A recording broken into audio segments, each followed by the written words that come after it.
They say retirement is the start of a new life, but for me, it was the day I vanished. Want to know why my daughter cried when she read my note? Don't blink, because you won't believe what happened next. Retirement. The word itself sounds like a vacation, doesn't it? For years, I'd pictured it as a golden ticket to freedom. No more alarm clocks blaring at 6 a.m. No more endless meetings that could have been emails. And let's be honest, no more pretending to like Karen's tuna casserole at the office potluck. I'd spent decades in that building, watching the seasons change through the same dusty window, marking time by the slow drip of coffee into the break room pot. I'd seen co-workers come and go, watched the young ones rise up the ranks, and even survived 3 rounds of corporate restructuring. Through it all, I kept my head down, did my job, and saved every penny I could. I wasn't flashy, but I was steady, reliable, the kind of person who always brought a backup umbrella and remembered everyone's birthday. So there I was on my last day, packing up my desk. It was a strange feeling, pride and nervousness all tangled up together. My co-workers had thrown me a little party complete with a sheet cake that read, "Happy Retirement, Linda," in blue icing. There were hugs, a few tears, and a lot of promises to keep in touch. I smiled for the photos, accepted a card stuffed with signatures and well wishes, and tried not to think about how final it all felt. My office, once cluttered with files and sticky notes, was now bare, just a few boxes left to carry out, and then freedom. As I walked out of the building for the last time, I felt lighter than I had in years. The sun was shining, the air was crisp, and for a moment, I let myself imagine all the possibilities ahead. Maybe I'd travel. Maybe I'd finally take that painting class I'd always talked about. Maybe I'd just sleep in for a week straight. The world felt wide open, and for the first time in a long time, I was excited for what came next. I drove home with the windows down, singing along to the radio like I was 20 again. My little house looked especially welcoming that afternoon, bathed in golden light. I parked in the driveway, grabbed my suitcase and the last of my office boxes, and headed for the front door.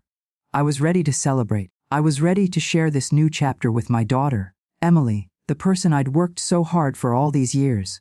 Emily was waiting in the living room, scrolling through her phone. She barely looked up as I came in, but I didn't mind. She was 28, busy with her own life, and I knew how it was. I set my suitcase down with a little flourish, hoping she'd notice the excitement in my eyes. "Well, that's it," I said, trying to keep my voice light. "I'm officially retired." She glanced up, her expression unreadable. For a split second, I thought I saw a flicker of something. Pride maybe, or happiness, but then she rolled her eyes and let out a sigh that seemed to come from somewhere deep in her chest. "So what now?" she said, her tone sharp. "You're just going to sit around all day. You know, now that you've stopped working, you might as well die. You're only good for money, old hag." I froze. The words hung in the air, heavy and poisonous. I tried to laugh it off, thinking maybe she was joking, but her face was stone-cold serious. My heart thudded in my chest, and for a moment, I couldn't breathe. I'd always known Emily could be blunt. She'd inherited my stubborn streak after all. But this was something else. This was cruel. Have you ever been sucker punched by your own kid? Let me tell you, it stings in a way nothing else does. I stood there, suitcase in hand, feeling like the ground had just dropped out from under me. All those years of working late, skipping vacations, pinching pennies so she could have the things I never did. It all flashed before my eyes. I remembered the nights I stayed up worrying about bills, the mornings I woke up early to make her breakfast before school, the sacrifices I made so she could go to college without debt. I'd done it all for her, and now, standing in my own living room, I felt like a stranger in my own life. I wanted to say something, anything, to break the tension. Maybe a joke, maybe a reminder of all we'd been through together, but the words wouldn't come. Instead, I just stood there blinking back tears, trying to make sense of what had just happened. Was this really how my retirement was going to start? Was this what I'd worked so hard for? Emily went back to her phone, her thumbs flying across the screen. I watched her for a moment, searching for some sign of the little girl I used to know, the one who used to run into my arms after school, who used to beg me to read her just one more story at bedtime. But she was gone, replaced by a woman I barely recognized. I carried my suitcase upstairs, each step heavier than the last. In my room, I sat on the edge of the bed and let the tears come. I felt foolish for expecting a celebration, for thinking that this day would be about me. I'd spent my whole life putting others first. And now, at the end of it all, I was alone.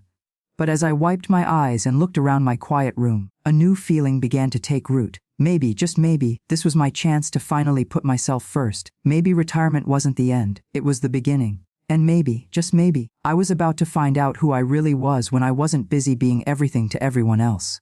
But first, I had to figure out what to do about Emily. Because one thing was certain, I wasn't going to let her words define the rest of my life. Not now, not ever. I'll be honest with you. After Emily's words, I spent a few days in a fog. I wandered around the house making coffee I didn't drink, staring at the TV without really seeing it. I kept replaying that moment in my head, wondering if I'd misheard her, or if maybe I'd done something to deserve it. But the more I thought about it, the more I realized I was tired. Tired of being taken for granted. Tired of being the family ATM. Tired of feeling like my only value was in my bank account.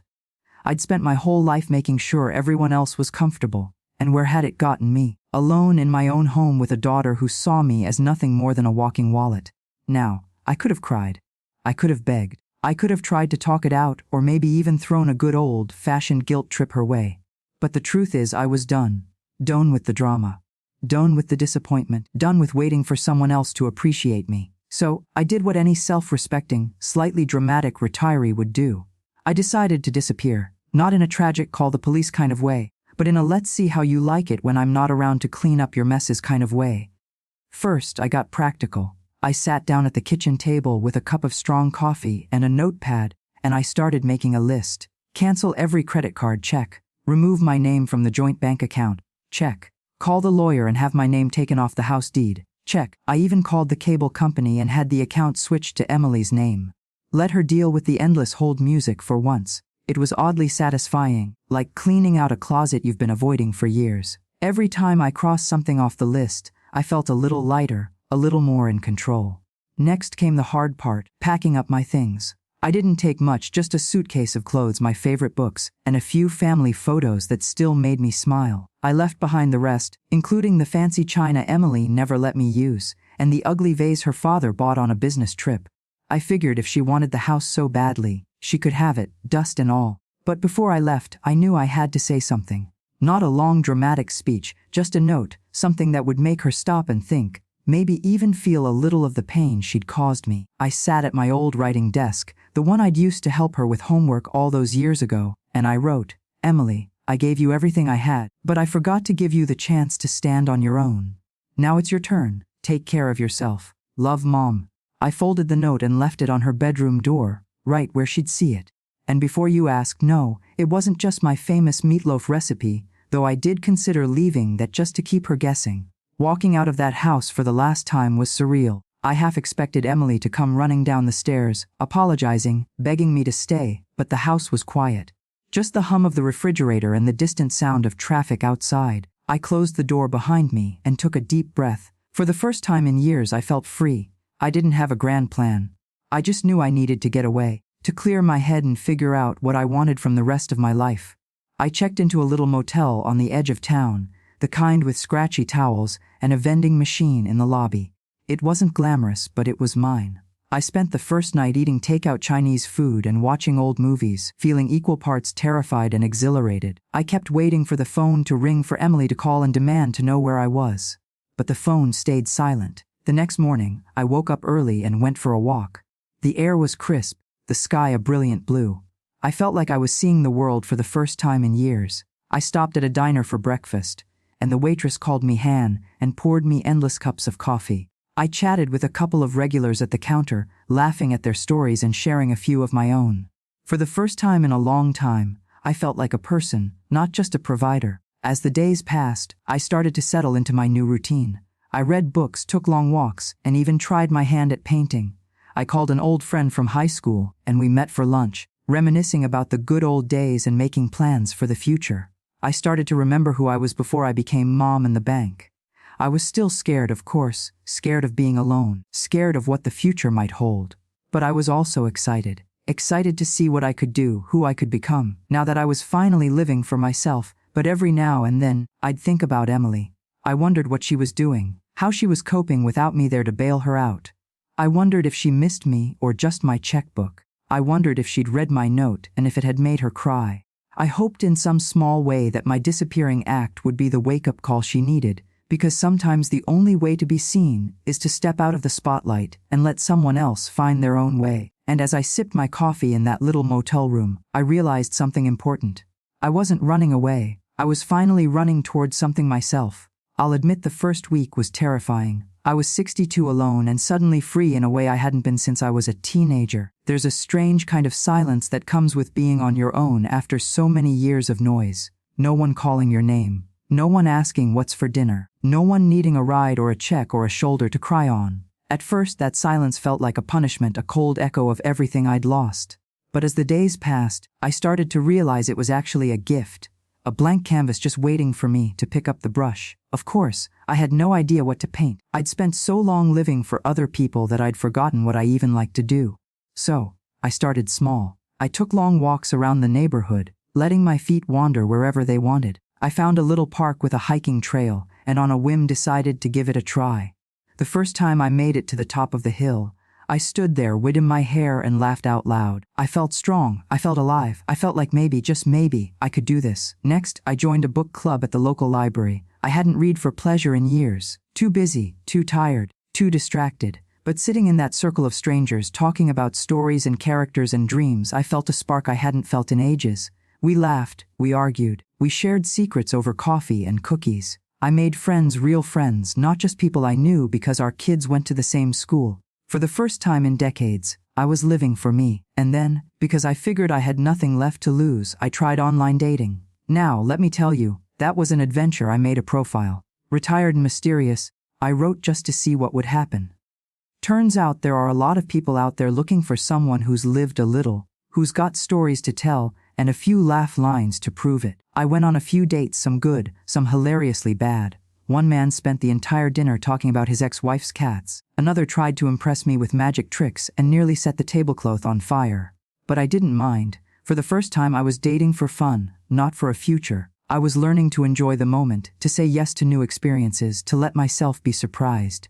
Meanwhile, back at the house, Emily was left to face the world without my safety net. I heard about it through the grapevine.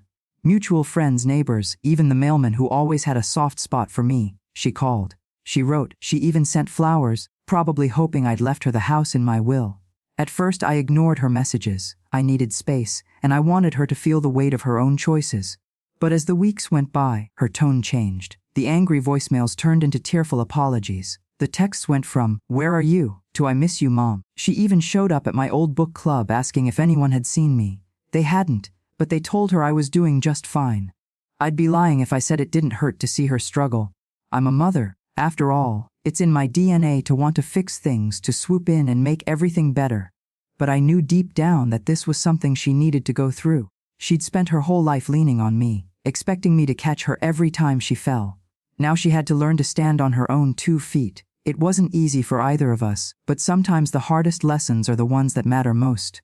As for me, I kept exploring. I took a painting class at the community center and discovered I had a knack for landscapes. I volunteered at the animal shelter, walking dogs and cleaning cages, and found a sense of purpose I hadn't felt in years. I even started writing in a journal, jotting down my thoughts and dreams and fears. It was messy, it was honest, and it was all mine. One afternoon, I sat in a little cafe sipping coffee and watching the world go by. I realized I hadn't felt this content in a long time. I wasn't rich. I wasn't famous, and I certainly wasn't anyone's idea of a success story. But I was happy. I was free. I was living life on my own terms. Of course, there were moments of doubt. There were nights when the loneliness crept in, when I missed the sound of Emily's laughter or the comfort of a familiar routine. There were days when I wondered if I'd made a terrible mistake, if I'd thrown away everything for a shot at something that might never come. But then I'd remember the look on my daughter's face that day, the sting of her words, and I'd remind myself why I left. I deserved more than to be someone's backup plan. I deserved to be seen, to be valued, to be loved for who I was, not just what I could give. So, I kept going. I kept growing. I kept living. And as the weeks turned into months, I realized that fear and excitement are really just 2 sides of the same coin. Every new adventure, every new friend, every new day was a chance to start over, to become the person I'd always wanted to be. And somewhere along the way, I found myself. Not the mother, not the provider, not the old hag my daughter once called me, but the woman I was always meant to be. Independent, resilient, unapologetically me. Time has a funny way of softening the sharpest edges. Weeks turned into months, and the world kept spinning. Even as I built a new life for myself, I found a rhythm in my days. Morning walks, afternoons at the library, evenings spent painting or sharing stories with new friends. I was learning to enjoy my own company, to savor the quiet moments, to trust that I could handle whatever came next. But even as I grew stronger, there was a part of me that ached for closure, for some kind of peace with Emily. I missed her, plain and simple. Not the version of her that had hurt me, but the daughter I'd raised. The one who used to slip her hand into mine at the grocery store, who used to laugh at my terrible jokes, who used to believe I could fix anything with a hug and a cup of cocoa. It was a rainy Thursday when I finally agreed to meet her. She'd been reaching out for weeks, calls, texts, even a letter in the mail written in her careful looping script. Each message was softer than the last, less angry, more honest. She didn't ask for money. She didn't ask for help. She just asked for me, so I said yes. We chose a little cafe halfway between her place and mine, a quiet spot with chipped mugs and the smell of fresh bread in the air. I arrived early, nerves jangling, and ordered a pot of tea. I watched the door, half hoping she'd show up, half afraid she wouldn't. When she finally walked in, I barely recognized her. She looked older, maybe wiser, definitely more humble. There was a heaviness in her eyes, but also a kind of determination I hadn't seen before. She spotted me and hesitated, then crossed the room with slow, careful steps. For a moment we just stood there unsure of how to begin. Then she reached into her bag and pulled out a crumpled piece of paper. My note, the one I'd left on her door all those months ago. It was tear-stained, the edges worn soft from being unfolded and refolded. She handed it to me, her hands trembling just a little. "I've read this 100 times, she said, her voice barely above a whisper. I didn't understand it at first. I was so angry. I thought you were abandoning me, but now I get it. I really do. I looked down at the note, remembering the night I wrote it. I'd been so sure, so resolute, but also so scared. I wanted her to know I loved her, but I also needed her to understand that love wasn't the same as rescue. That sometimes the best thing you can do for someone is to let them figure things out on their own." I read the words again as if seeing them for the first time. "I gave you everything I had, but I forgot to give you the chance to stand on your own. Now it's your turn. Love, Mom." We sat down and for a long moment neither of us spoke. The rain tapped against the windows, a gentle, steady rhythm. Finally, Emily broke the silence. She told me about the month since I'd left, how hard it had been, how many mistakes she'd made, how many times she'd wanted to pick up the phone and ask me to fix everything. But she didn't. She learned to budget, to cook, to handle the little disasters that used to send her running to me. She found a job she actually liked, made friends who didn't care about her last name or her bank account. She even started volunteering at a local shelter, walking dogs and cleaning cages just like I had. "I was so angry at you," she admitted, her eyes shining with tears. "But now I see you were right. I needed to learn how to stand on my own. I needed to know I could survive without you holding me up. And I did. I really did." I reached across the table and took her hand. It was smaller than I remembered, but strong. We sat like that for a while, just holding on, letting the past settle between us. I told her about my own journey, about the fear and the freedom, the new friends and the old dreams I'd rediscovered. I told her about the book club, the painting, the hiking, even the disastrous online dates. She laughed, really laughed, and for a moment it was like we'd turned back the clock. We hugged right there in the middle of the cafe, and we both cried, not the bitter, angry tears of before, but the kind that wash things clean. For the first time, we saw each other not as a wallet and a dependent, not as a martyr and a burden, but as two women, both learning how to live. We talked for hours, sharing stories, making plans, promising to do better. We didn't pretend everything was perfect. We didn't sweep the hurt under the rug, but we faced it together, honestly, bravely, with open hearts. As we left the cafe, the rain had stopped and the sun was peeking through the clouds. Emily slipped her arm through mine just like she used to when she was little. We walked down the street side by side, not as mother and child, but as equals, two women who had been broken and rebuilt, who had learned the hard way that love sometimes means letting go. Looking back, I realized that note changed everything. Not just for Emily, but for me too. It was a reminder that love isn't about holding on so tight you smother someone. It's about giving them the space to grow, to stumble, to find their own way. It's about trusting that no matter how far apart you drift, you can always find your way back to each other. And as we walked into the brightening day, I knew we were both ready for whatever came next together, but also finally on our own terms. So, what would you do if you could start over? Would you disappear, or would you fight to be seen? If this story made you laugh, cry, or just think twice about your own retirement plans, hit that subscribe button, because life doesn't end at retirement. It just gets interesting.